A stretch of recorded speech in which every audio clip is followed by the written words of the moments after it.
오늘 말씀을 본문으로 근거 있는 자신감이라는 제목으로 하나님 말씀을 증거하도록 하겠습니다. 우리가 계속해서 살펴보고 있는 사무엘상에는 하나님께서 사용하시는 많은 사람들이 등장합니다. 칠흑 같은 어둠 속에 있던 이스라엘에 탄식하며 기도하는 여인 한나가 있었습니다. 그리고 한나의 기도로 말미암아 얻은 귀한 아들을 하나님께 드려 이스라엘을 깨우는 역할을 감당한 사무엘이 있었습니다. 또 이스라엘 최초의 왕으로 세워진 사울, 그리고 사울에 이어서 이스라엘의 다음 왕이 될 다윗 등이 그러한 존재들입니다. 하나님께서 사용하시는 사람, 또 하나님께서 계속해서 사용해 가시는 사람은 어떤 사람일까요? 디모데후서 2장 21절은 이렇게 말씀합니다. 그러므로 누구든지 이런 것들에 자기를 깨끗하게 하면 귀히 쓰는 그릇이 되어 거룩하고 주인의 쓰심에 합당하며 모든 선한 일에 준비함이 되리라.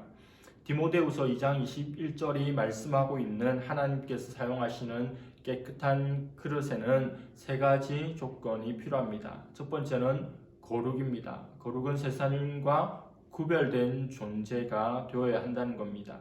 세상과는 구별되어서 하나님의 백성에게 속한 자들을 하나님께서 사용하십니다. 두 번째는 주님의 쓰심에 합당한 자가 되어야 합니다. 하나님께서 사용하시고자 할 때 적합한 사람이 되어 있어야 하나님의 쓰임을 받을 수 있습니다. 이를 위해서 세 번째로 선한 일을 위해서 준비가 되어 있어야 합니다. 기회가 언제 어떻게 올지 모르기에 내가 항상 매사에 최선을 다하고 살아갈 때 나의 은사와 또 나의 경험을 따라 준비를 갖추어야 기회를 잡을 수 있고 쓰임 받을 수 있습니다.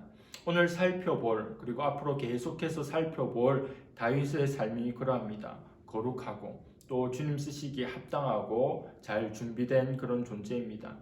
오늘 말씀은 블레셋이 이스라엘과 전쟁을 펼치기 위해서 진을 치는 장면이 나오고 이스라엘은 맞은편에 또 맞서는 것으로 말씀이 시작됩니다. 고대 전쟁에서는 때때로 그 나라, 그 민족의 대표되는 용사가 나와서 1대1 싸움을 벌여서 지는 쪽이 이기는 쪽에 종이 되는 그런 싸움들이 종종 있는데 오늘 블레셋의 대표인 골리앗이 나와서 그 제안을 하고 있습니다. 골리앗을 길게 설명하고 있는데 그는 가드 사람이라고 말합니다. 가드라고 하는 지역을 이해하려면 여호수아 시절로 거슬러 올라가야 합니다. 여호수아 11장 21절 22절을 보면 여호수아가 이스라엘을 이끌고 가서 가나안 땅을 점령하죠. 그리고 대부분의 땅을 차지하고 그 땅의 사람들을 멸절하고 그 민족들을 쫓아냅니다. 그런데 모든 사람들, 모든 민족들을 다 쫓아내지 못하였습니다. 이스라엘 자손들이 쫓아내지 못한 민족 중에 아낙 사람들 가운데 가스와 가나와 아스돗이 남았다고 말합니다. 여호수아가 다 정복하지 않고 남겨둔 지역, 남겨둔 민족, 그 몇 안 되는 아낙 자손 중에 가드라고 하는 지역에서 자라서 등장하는 존재가 오늘 바로 나타나는데 그가 골리앗입니다. 하나님께서 말씀하시면 그 말씀은 온전히 이루어야 하는데 남겨둔 것이, 온전히 순종하지 못한 것이 언제나 문제가 됩니다. 무엇을 심든지 그대로 거두게 되는 겁니다. 멸절하지 못하였기에 악의 씨앗이 잔존했던 겁니다. 사울도 지난번 블레셋과의 전쟁에서 싸움을 거의 다 이겨놓고 추격하기를 멈추었습니다. 왜입니까? 모든 공이 아들 요나단에게 돌아갈 것에 대한 시름이 그에게 있어서 기분 나빠서 하나님의 전쟁을 수행하지 못했던 겁니다. 눈에 가시가 되고 또 올무가 되어서 언제든지 이스라엘을 공격하는 존재로 남겨두게 된 겁니다. 아낙 자손 골리앗의 키는 3m 정도입니다. 여러분 2m가 넘는 사람을 본 적이 있습니까? 우리 일상에서 2m가 넘는 사람 보기가 참 어렵습니다. 간혹 농구 선수나 배구 선수 중에 2m가 넘는 사람이 있는데 그런 선수들 보면 와 정말 크다라고 느낄 만하죠. 일상을 살아가는 보통 사람 중에 2m 넘는 사람은 거의 찾아보기가 힘듭니다. 근데 골리앗은 2m가 아니라 3m 정도 되니까 그야말로 거인입니다. 그가 걸치고 있는, 무장하고 있는 갑옷의 무게는 70에서 80kg입니다. 제 몸무게보다 더 무거운 갑옷으로 몸을 보호하고 있습니다. 머리에는 놋투구, 또 다리에는 놋갑반, 그리고 어깨에도 놋단창을 메고 있습니다. 그 창의 칼날의 무게만 7kg이나 되었습니다. 그리고 그의 방패를 드는 군사도 있었습니다.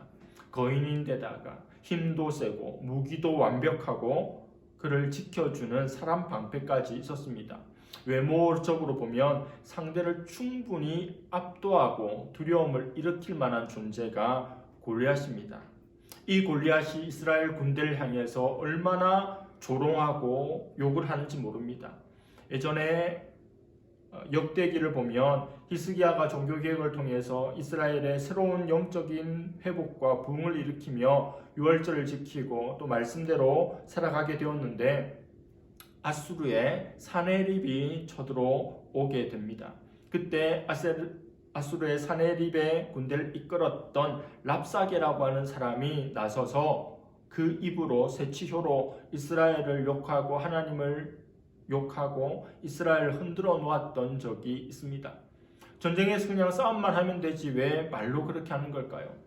사람을 살리는 말이 있듯이 사람을 죽이는 말도 있습니다. 몽둥이로 칼로 물리적인 해를 가할 수 있지만 말이라고 하는 것은, 악한 말이라고 하는 것은 우리 심령에 돌이킬 수 없는 깊은 상처를 내는 일이 있기 때문입니다.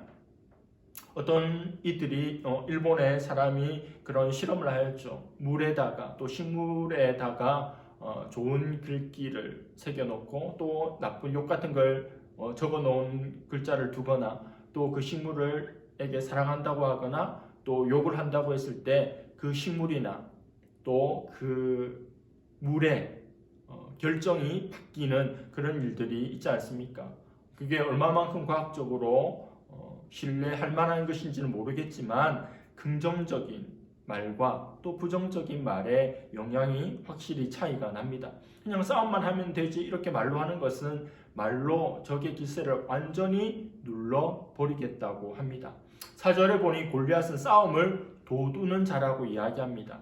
그냥 말만 하는 자가 아니라 용사인 그가 나와서 상대를 욕하고 조롱하고 비난하고 공격하는 그런 존재, 그렇게 특화된 군사라는 겁니다. 기골이 장대하고 무시무시한 골리앗을 보기만 해도 오금이 저릴 텐데 40일 동안 조석으로 밤낮으로 아침 저녁으로 나와서 있는 말 없는 말 온갖 욕을 해대며 조롱합니다. 여러분, 듣기 좋은 꽃노래도 몇 번 들으면 지겹습니다. 듣기 싫습니다. 아무리 좋은 이야기도 반복해서 들으면 싫은데 욕을, 조롱을 그렇게 오랜 기간 동안 쏟아내고 이스라엘이 선택적으로 들을 수도 없으니 노이즈 캔슬링도 할 수 없으니 이런 고역도 없는 겁니다. 아마 이스라엘은 정말 쪼그라들었고 그들은 말씀처럼 큰 두려움에 빠지게 되었습니다. 그 정도 되면 그 골리앗이라고 하는 거인을 보면서 또 그가 몰고 온 블레셋을 보면서 이스라엘 백성들은 그런 생각을 했겠죠. 우리가 세워놓은 우리 사울왕 그리고 우리 자신을 볼 때 참 초라하다, 나약하다, 힘이 없다라는 생각을 하게 되었을 겁니다. 이른바 메뚜기 증후군입니다. 약속의 땅 가나안을 정탐했던 정탐꾼 중에 10명의 정탐꾼이 적들에 비하면 우리는 메뚜기에 불과하다라고 하는 말에서 나온 그런 증후군입니다. 우리를 그렇게 나약하고 힘없는 존재로 여기고 상대를 강하게 여기는 마음이 그들을 짓눌렀을 겁니다. 그렇게 자랑스러워 여겼고 또 키도 보통 사람들보다 어깨 위는 더 컸던 사울이지만 골리앗에 비하면 60-70%밖에 키도 되지 않는 겁니다. 우리 왕이 초라하게 느껴지고 우리 스스로가 비참하게 여겨졌을 겁니다. 기가 질리고 위축감이 듭니다. 온 군대에, 온 이스라엘에 그런 위축감이, 그런 패배의식이 전염되고 있었습니다. 이런 메뚜기 증후군이 우리에게는 없습니까? 골리앗은 악의 세력을 뜻하는 것이고 악의 세력이 장악하고 있는 이 세상을 보여주는 하나의 상징이라고도 할 수 있습니다.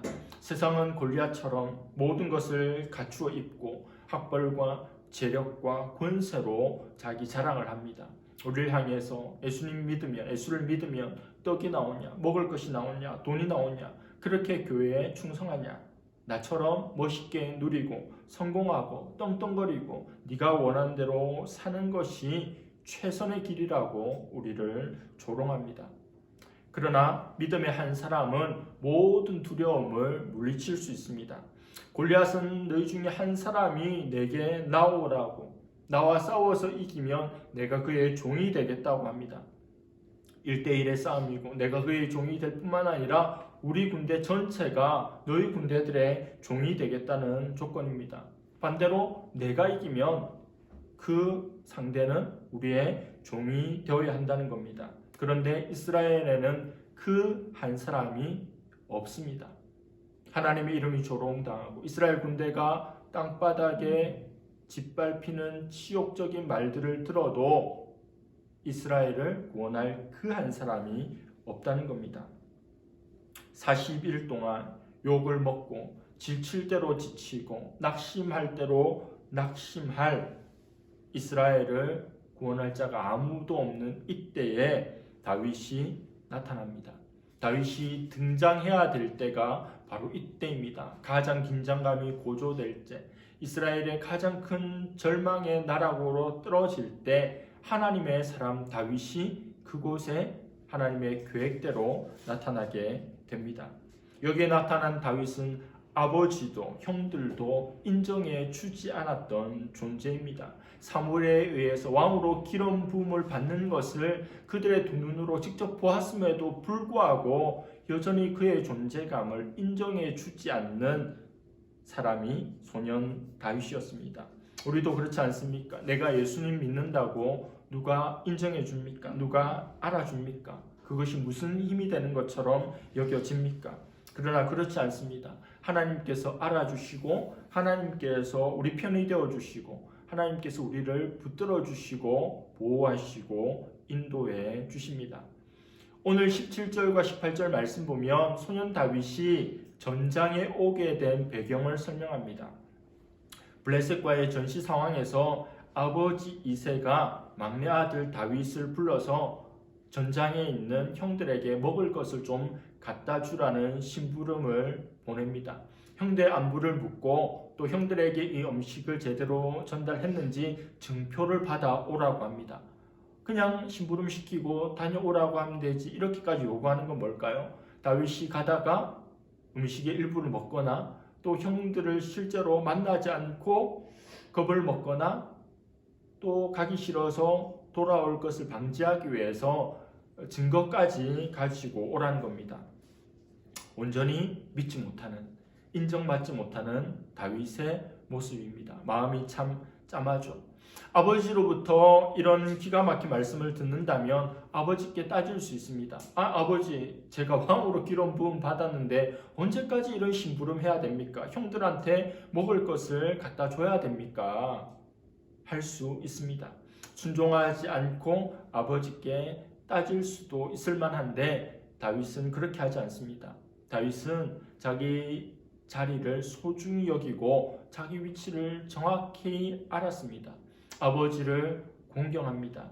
아버지의 말씀을 존중합니다. 그래서 순종합니다. 그리고 자기 지키던 양들도 다른 이들에게 맡겨서 그 일에 대한 걱정도 끼치지 않게 합니다. 왕으로 기름 부음 받은 소년 다윗이었지만 겸손하게 아버지를 공경하고 그를 섬깁니다. 아버지 말씀에 경청하고 있습니다. 성령의 사람은 순종의 사람입니다. 성령의 사람은 겸손의 사람입니다. 내가 은사가 좀 있다고 해서 하나님께서 내게 특별한 은혜들을 주셨다고 해서 사람들을 무시하거나 또 영적인 우월의식을 가지는 것은 하나님께서 기뻐하시는 일이 아닙니다. 하나님께서 은혜를 주시고 하나님께서 특별한 은사를 주시면 그것을 가지고 더 낮은 곳에서 그렇지 못한 이들을 섬기는 것이 하나님의 뜻입니다. 그렇게 다윗처럼 성령이 임하여 순종을 잘하면 기회는 오기 마련입니다. 다윗이 아버지의 말씀에 순종하지 않고 전장으로 가지 않았다면 이스라엘에 자기 자신을 나타낼 기회는 더 늦게 찾아올 겁니다. 그러나 하나님의 타이밍은 적절한 것이고 하나님의 영에 감동된 다윗은 하나님의 뜻 가운데 행하게 되면 그 기회는 언제든지 만나게 됩니다. 내가 영적으로 잘 준비되고 내가 실력적으로 잘 준비되면 기회는 오기 마련이기에 조급해할 필요가 없습니다. 하나님 앞에서 내가 누구인지를 아는 존재라면 두려워할 필요도 없는 겁니다. 다윗이 아버지의 말씀에 순종하여 전쟁터에 갔더니 때마침 골리앗이 나와서 싸우자고 고함치며 욕하는 것을 듣게 됩니다. 하나님의 시간, 하나님의 타임이 때마침 온 겁니다. 사울은 세 가지 상을 걸고 골리앗을 상대할 사람을 찾고 있습니다. 많은 재물, 그리고 자기의 딸을 주어서 사위로 삼고자 합니다. 그리고 세금을 면제하는 특혜를 줍니다. 이 정도면 참 매력적인데 아무도 자원하는 사람이 없습니다. 누가 나가서 지고 또 누가 나가서 지는 게 아니라 아무도 자원하지 않습니다. 참 매력적인 세 가지 상임에도 불구하고 그 상을 위해서 무모하게 목숨을 걸 군사는 아무도 없기 때문입니다. 지금 골리앗 앞에 설 사람은 어떤 사람입니까? 믿음의 사람이어야 합니다. 믿음은 두려움을 몰아내는 것입니다. 믿음으로 하나님의 손에 붙잡힌 바 된 사람만이 이스라엘을 구할 수 있습니다. 아무리 골리앗 같은 사람이 저주를 해도 이 말을 누가 듣느냐가 중요합니다. 악한 말을 쏟아낼 때 이스라엘 백성들이 들었을 때는 낙담하고 좌절하고 두려움에 빠지고 패배의식을 가지게 되지만 하나님의 영에 감동된 다윗이 그것을 들었을 때는 하나님을 향한 거룩한 분노가 일어나게 되고 그 대적들을 향해 나감으로 문제가 해결되기 때문입니다. 예수님을 사랑하는 그 한 사람이 들으면 상황이 달라집니다. 그래서 어제 들었던 조롱이, 오늘 듣게 되는 조롱이 내가 예수님을 믿는 하나님의 영에 감동된 사람이라면 더 이상 내게 상처를 주거나 나를 어떻게 할 수 없습니다. 이제는 더 이상 환경이 나를 좌지우지할 수 없는 상황이 되는 겁니다. 아무도 말 못하고 아무도 나설 수 없는 그때에 다윗이 홀로 나섭니다. 26절 말씀입니다. 다윗이 곁에 서 있는 사람들에게 말하여 이르되 이 블레셋 사람을 죽여 이스라엘의 치욕을 제거하는 사람에게는 어떠한 대우를 하겠느냐? 이 할례 받지 않은 블레셋 사람이 누구이기에 살아계시는 하나님의 군대를 모욕하겠느냐? 이것이 다윗의 시각입니다. 사울과 이스라엘 전체 군사의 시각과는 다른 다윗의 시각입니다. 다윗은 이 전쟁을 상황이나 무기나 군사나 세력이나 또 골리앗과의 싸움으로 이해하지 않습니다. 다윗은 군사 전문가가 아닙니다. 군사 전문가가 아니기 때문에 그런 시각 자체가 아예 없습니다. 우리도 어떤 일에 두각을 나타내는 사람을 보면 그 일의 전문가가 아닌 이들이 있음을 보게 됩니다. 연예인들이 갑자기 그림을 그리거나 또 비전문가인 이들이 갑자기 운동을 해서 좋은 성과를 내는 일들이 있지 않습니까? 제대로 기초를 배우고 제대로 과정을 겪었던 사람은 안정적이긴 하지만 그 틀에서 벗어나지 못하는 그런 한계가 있는데 정규교육을 제대로 받지 못한 비전문가들은 틀 자체가 없기 때문에 매우 독특한 창의적인 활동들을 하게 되지 않습니까?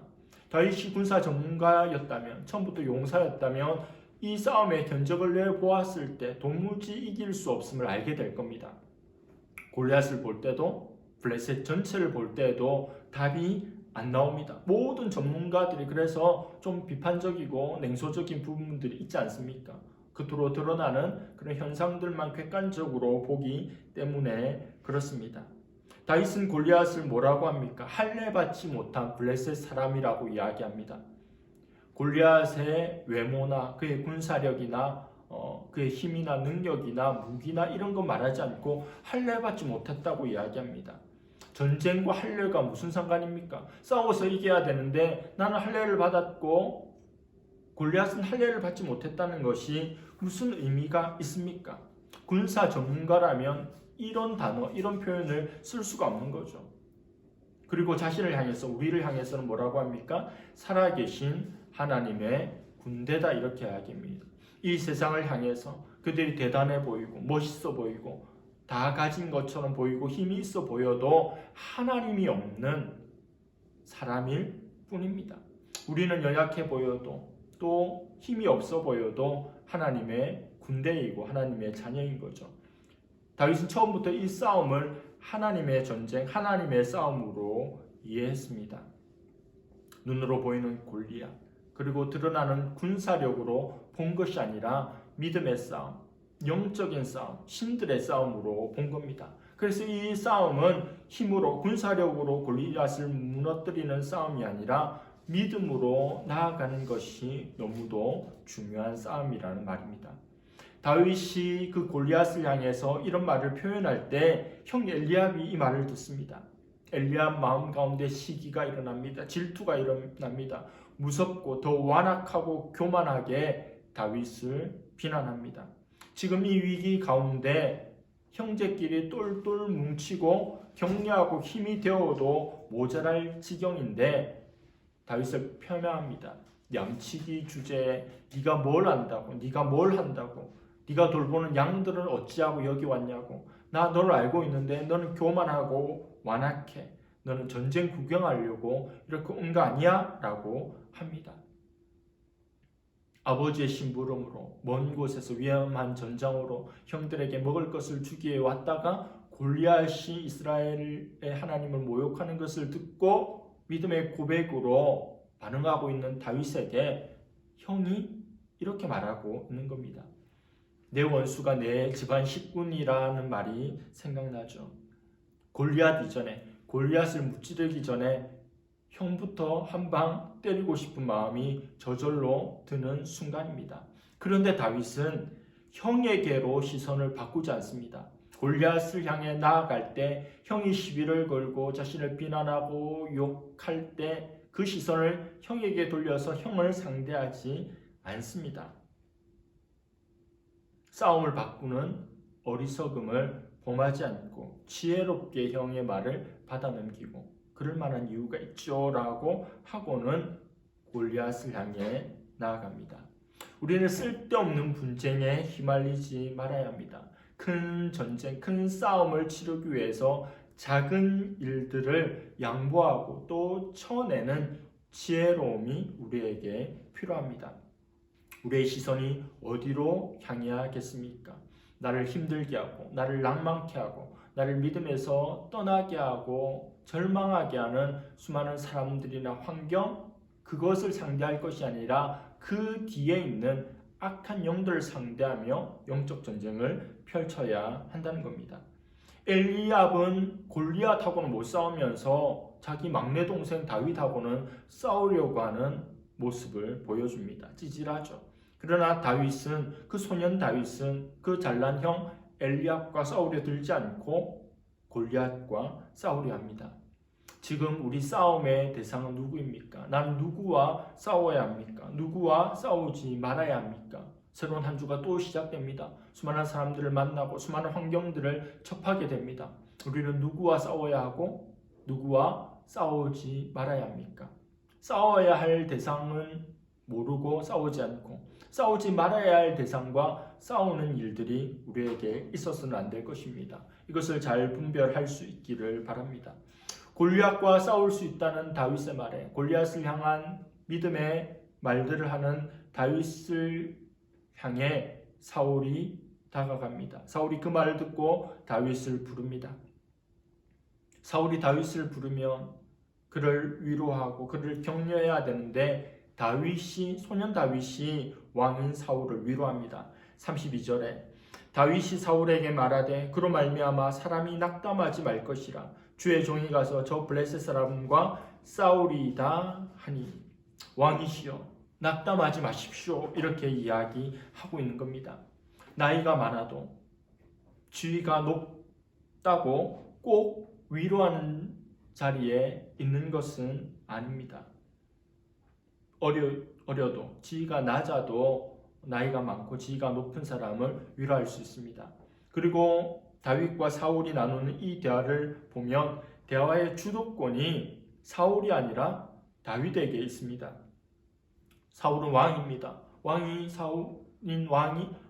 사울이 다윗을 불렀으니 이 대화의 주도권을 사울이 가져가야 하는데 대화가 오고 가는 것을 보면 이 대화의 주도권은 다윗이 쥐고 그가 이끌고 있습니다.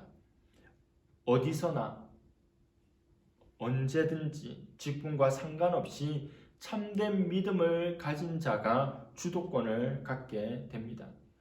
그럼에도 사울은 어린 다윗이 걱정됩니다. 골리앗은 어려서부터 용사고 너는 소년에 불과하게 너는 싸울 수 없다고 합니다. 자기가 보니 상대도 안 되기에 말리는 겁니다. 사울의 말이 틀린 것은 아닙니다. 다윗에게 내세울 스펙은 아무것도 없습니다. 지난주에 살펴보았던 것처럼 수금을 연주하여서 자신의 악령을 몰아내주는 역할을 하였고 또 성령이 임하여 하나님의 영에 감동된 사람이기에 마음에 들어서 자기 무기 드는 자로 삼았지 전쟁에 앞장서서 싸워야 하는 용사로 특별히 골리앗을 상대하기에는 너무도 어울리지 않는 존재였습니다. 내놓을 스펙이 없는 거죠. 학벌도 출신도 외모도 능력도 그 어떤 것도 갖추지 못한 것처럼 보입니다. 그런데 바로 그때 다윗은 자기 이야기를 합니다. 34절에서 36절입니다. 다윗이 사울에게 말하되 주의 종이 아버지 양들을 지킬 때에 사자나 곰이 와서 양떼에서 새끼를 물어가면 내가 따라가서 그것을 치고 그 입에서 새끼를 건져내었고 그것이 일어나 나를 해하고자 하면 내가 그 수염을 잡고 그것을 쳐 죽였나이다. 주의 종이 사자와 곰도 쳤은즉 살아계신 하나님의 군대를 모욕한 이 할례받자는 블레셋 사람이리까 그가 그 짐승의 하나같이 되리이다. 예전에 본 책 제목 가운데 스펙이 아니라 스토리입니다 라는 책 제목이 있습니다. 스펙이 아니라 스토리. 내가 어떤 것들을 갖췄다는 것이 아니라 나에게 나만의 이야기가 있는 사람이 필요한 시대이고 그러한 사람이 경쟁력이 있습니다. 다윗에게는 자기 간증이 있습니다. 승리의 경험이 있습니다. 아버지의 양떼들을 지킬 때 곰이나 사자가 양들을 공격하려 할 때 그들을 지켜내었습니다. 그리고 힘이 붙여서 그 새끼들을 빼앗겼을 때는 쫓아가서 수염을 잡고 그들을 쳐 죽임으로 사자와 곰으로부터의 승리를 경험했습니다. 다윗은 10대 중반입니다. 청소년입니다. 연약한 아이에 불과하죠. 그런데 거대한 곰과 사자로부터 아버지 양을 지켜낸 경험이 있는 그 경험을 쌓아갔던 존재들입니다. 서울 어린이 대공원에서 얼룩말 한 마리가 나와서 도심을 뛰어다녔죠. 그걸 보면서 많은 사람들이 인터뷰하는데 얼룩말이 나와서 그 정도는 괜찮지만 맹수가 나오면 어떻겠냐고 이 주택가에 불안하다고 하는 말을 들었습니다. 제가 사자를 봐도 무섭고 제가 곰을 봐도 상대할 수 없는데 다윗은 아버지 양들을 지키면서 그들을 이긴 충만한 경험이 있습니다. 실력이 있는 거죠. 용기가 있습니다. 힘이 있습니다. 물러나지 않습니다. 그런데 37절의 말이 결정적입니다. 또 다윗이 이르되 여호와께서 나를 사자의 발톱과 곰의 발톱에서 건져내셨은즉 나를 이 블레셋 사람의 손에서도 건져내시리이다. 사울이 다윗에게 이르되 가라 여호와께서 너와 함께 계시기를 원하노라. 다윗은 자기 이야기를 하였습니다. 내가 사자와 곰으로부터 양들을 지켰고 또 빼앗기면 쫓아가서 그들을 제압하고 찾아왔다고 이야기합니다. 그에게는 실력이 있습니다. 능력이 있습니다. 싸울 능력치가 있습니다. 근데 37절에는 자신의 능력이 아니라 여호와의 구원하심, 여호와의 함께하심, 여호와의 인도하심을 말하고 있습니다. 내가 노력해서 어떤 성과를 이루어내어도 하나님께서 하셨습니다. 하나님께서 역사하셨습니다라고 말하는 것과 같습니다. 이것이 믿음의 고백입니다. 이것이 하나님께서 기뻐하시는 다윗의 내면입니다. 다윗은 자신감이 충만합니다. 그러나 그 자신감은 근거 있는 자신감입니다. 나의 실력과 또 하나님께서 함께 하심을 믿는 믿음이 그의 자신감의 근거입니다. 그래서 골리앗을 보고 두려워하지 않습니다. 많은 이들이 두려움에 떨고 있을 때 다윗은 자신감이 있습니다. 다윗만큼 싸울 수 있는 군사가 이스라엘에 없었을까요? 이스라엘의 군사 중에 다윗과 1대1로 싸우면 다윗을 충분히 이길 수 있는 많은 사람이 있었을 겁니다. 훈련을 받았기에, 어른이 있기에. 어쩌면 엘리압하고 싸워도 다윗이 질 수도 있죠. 그런데 모든 사람에게 없는 것 한 가지, 여호와 하나님을 향한 믿음, 하나님의 군대를 욕하는 저 블레셋 사람을 향한 거룩한 분노가 다윗에게만 있었던 것입니다. 그것은 객기가 아닙니다. 지금껏 함께 하셨던 하나님을 믿고 있기에 담대한 것입니다. 이런 용기와 믿음은 하루아침에 이루어진 것이 아닙니다. 큰 황소를 드는 어떤 사람이 있었습니다. 대단하죠. 몇백 킬로그램이나 되는 황소를 드는 사람이 있었습니다. 사람들이 어떻게 이 황소를 이렇게 들 수 있습니까? 라고 그 사람에게 물었더니 이 황소가 새끼였을 때부터 제가 매일 들었습니다 라는 이야기를 했다고 합니다. 매일 가벼웠을 때 들기 쉽지만 시간이 가면 갈수록 어려워질 것인데 매일매일 드는 일을 행했기에 그 무거운 황소를 지금 들 수 있다는 이야기입니다. 물론 어딘가에서 나오는 이야기에 불과하지만 매일매일의 삶이, 매일매일의 훈련이, 매일매일의 성실이 얼마나 중요한지를 말해주는 이야기입니다. 그래서 다윗의 말에는 설득력이 있습니다. 사울왕 앞에 와서 저는 무찌를 수 있습니다. 저는 이길 수 있습니다. 하나님께서 함께 하십니다. 저는 언제든지 이겨낼 자신이 있습니다. 말만 했다면 설득력이 없습니다. 그러나 자신의 경험, 자신의 스토리, 제가 사자와 곰으로부터 양을 지켰습니다. 경험치가 있죠. 히스토리가 있습니다. 역사가 있습니다. 그리고 하나님께서 나를 도와주십니다. 하나님께서 함께 하십니다. 이길 수 있습니다. 그러니 설득력이 있고 설득되고 그를 골리앗 앞으로 내보내게 됩니다. 그럼에도 불구하고 사울은 다윗을 그냥 내보낼 수 없습니다. 골리앗을 상대해야 하기에 자기가 입고 있는 갑옷을 다윗에게 줍니다. 칼도 줍니다. 골리앗의 무기에 비하면 다윗은 너무 초라한 형색이었기 때문에 그와 겨룰 수 있는 준비를 해주는 겁니다. 형사소송법에 보면 무기평등의 원칙이라는 것이 있습니다. 국가를 대표하는 검사와 상대하고 있는 피고인은 너무 연약한 존재입니다. 법률적으로. 그래서 싸움이 되지 않아요. 한동훈 법무부 장관과 제가 법률적인 이야기를 해가지고 제가 이길 수 있겠습니까? 예를 들어서 일개 검사한테도 찍소리도 못할 겁니다. 그런데 무기가 평등해야 되니 변호사를 선임해서 법률 전문가끼리 싸우게 만드는 게 무기평등의 원칙이라는 겁니다. 제가 대학 다닐 때 선배하고 탁구 칠 때 선배는 좋은 라켓 가지고 탁구를 치는데 저는 좋지 못한 걸 치고 있으면 선배가 다른 것을 구해와서 제 손에 쥐어주고는 무기평등의 원칙을 이야기합니다. 골리앗 앞에 가려면 골리앗과 비슷한 그런 준비를 해야 되기에 왕의 갑옷과 칼을 주는 겁니다. 왕의 무기를 장착한다는 거 가문의 영광이죠. 왕의 사인만 받아도 왕과 말만 섞어도 대단한 거 아닙니까? 요즘에 제가 만나고 있고 또 상대하고 있는 사람들 카카오톡 프사에 보면 신기하게도 손흥민하고 찍은 그 사진이 많이 올라와 있어요. 손흥민하고. 그만큼 유명하고 손흥민하고 한번 만나서 사진 같이 찍는 게 그만큼 영광이기에 자기 프사에 올리는데 많은 사람들이 손흥민하고 사진 찍은 경험들이 있습니다. 손흥민을 만나본다. 참 영광스러운 일이죠. 왕의 갑옷을 입어보고 왕의 칼을 받는 거 너무 큰 영광입니다. 감개무량합니다. 감격스럽습니다. 근데 다윗이 그 갑옷 입어보고는 맞지 않아요. 다윗은 M 사이즈 정도밖에 안 됩니다. 사울은 엑스라지는 되겠죠.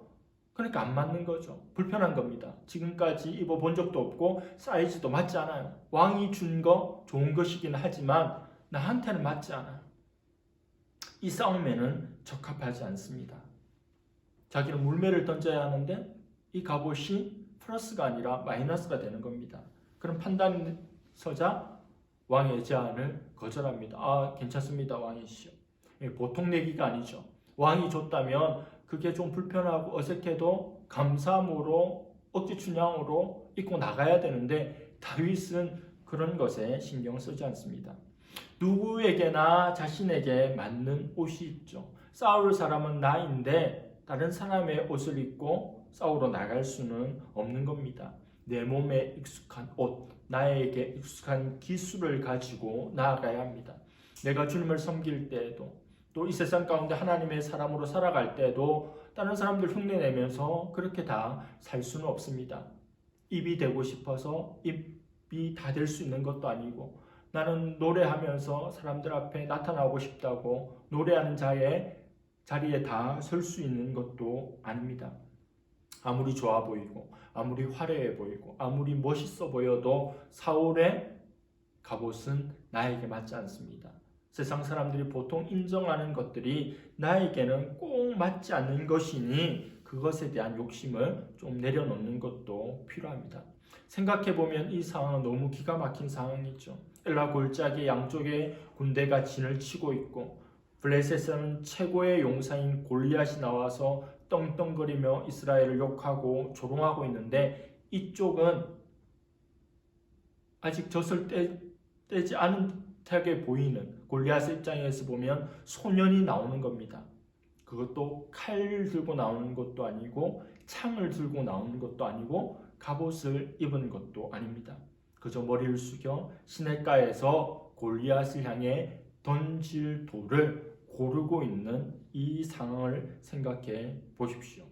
하나님의 영이 임한 사람, 하나님의 영이 감동한 사람에게는 두려움이 없습니다. 두려움이 있다 할지라도 하나님의 영에 의해서 그 두려움이 물러나게 되어 있습니다. 창과 단창이 없어도 갑옷이 없어도 괜찮습니다. 자신이 갈고 닦은 물맷돌만 있으면 되는 겁니다. 자신이 잘할 수 있는 것을 연마하여 좋은 기술을 갖출 수 있기를 바랍니다. 평소에 하던 대로 준비하고 행하면 최대의 능력을 발휘할 그런 기회는 찾아오게 됩니다. 우리에게도 하나님의 이름으로 나아가는 그 믿음이 있기를 바랍니다. 하나님을 믿는 그 믿음 하나로, 그 진실한 중심의 믿음 하나로 근거 있는 자신감을 가지고 이 세상 가운데 주의 용사로 승리하며 살아가기를 축복합니다. 기도하겠습니다. 하나님 아버지, 오늘 블레셋과의 전쟁 가운데 골리앗이 이스라엘을 조롱하고 또 하나님의 군대를 욕하고 비웃을 때 모든 이스라엘이 두려움에 떨고 있는 그 순간 하나님의 사람 성령에 감동된 다윗이 이 전쟁 가운데 나서는 것을 보게 됩니다.